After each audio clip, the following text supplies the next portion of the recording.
তোমার কোয়েশ্চেন এটা আসলে নাই if Chameli had rupees 600 left after spending 75% of her money how much did she have in the beginning হয় নাই তো এর কি টান আছে চামেলি কি আসলে if Chameli had 600 rupees left after spending 75% প্রথমে এই পার্সেন্টটো সলভ কৰি ল'ব লাগিব 75 মানে কি তাত 100% আছিলে এটো কি কৰিব লাগিব প্ৰথম মাইনাস কৰি ল'ব লাগিব তো আমি কি কৰিলো ইয়াত এটো মই কি কৰিলো Chameli had 75% of her money. Percentage of money left. 75 আছে যদি কি 100 লগত মাইনাস কৰিব লাগিব কি কৰিব লাগিব 100 লগত মাইনাস কৰিলে মানে কিমান ওলাইছে 25 ওলাইছে তেতিয়া আমি তো নাজানো টোটাল মানিটো ওখানে x y g লব পারে মই ইয়াত আগত অঙ্কত x লৈছিলো কাৰণ ইয়াত মই y লৈ ললো let y be the total amount of money Chameli had in the beginning প্ৰথমতে কিমান আছিল হেতুটো গম নাপাও কাৰণ আমি কিমান লৈছো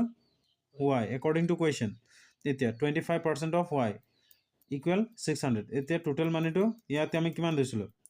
টোটাল মানিটো y ধৰিছিলো নাই কিন্তু তাই এতিয়া কি কৰিলে তাৰ ওচৰত এতিয়া ইমানটোহে আছে স্পেন্ড কৰাৰ পিছত টোটাল মানিটো তেকাৰণে পার্সেন্টেজ আমি এইটো তুলাইলাম 25% of y পার্সেন্টেজ মানে কিমান 100 নহয় জানো ডিভাইডেড বাই 100 y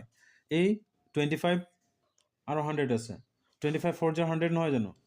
25 1 যা 25 25 4 যা 100 1 by 4 হৈ গল এটো y into 1 y হৈ গল আৰু ইয়াত 4 আছে এই 4 টো কি হৈছে ডিভাইড হৈ আছে what is there divide if this device come this side then what will happen multiply হৈ যায় তো ইয়াত 600 into 4 6 4 যা 24 00 আছে so y equal 2400 Chameli had rupees 2400 yes in the হৈ গল কেটান লাগিছিলে জানো তেতিয়া হলে তেনেকা থাকিলে পার্সেন্টেজটো উলাই লবা তার আগৰটো কি কৰাইলো মই এটো কি কৰাইছিলো এটো কৰাইছিলো নাই let x be the total number of matches played এনেকা 40% of the total matches খেলিছে যদি এক্সট্রা টোটাল ম্যাচ হয় ইয়াত আমি x লৈছিলো 40% of x equal এটা 10টা যদি তাহাতে জিকিছে তেতিয়া হলে কিমান হ'ব 40 by 100 x এটো টোটাল আৰু এটো তেহেতি খেলিছে তো এটো 0 0 ক্যান্সেল 4 by 100 আছে সরি 4 by 10 তো 4 into x এটো 4x আৰু এটো 10 আছে এই 10 টো আহিছে এই মাল্টিপ্লাই হৈছে 100 হৈ গৈছে তো ইয়াত মাল্টিপ্লাই টু গৈ তাত ডিভাইড হৈ গৈছে 425 x equal 25 the team played 25 matches in all একে হয় ইয়াত x লোৱাৰ কাৰণে তাত y লৈ ললো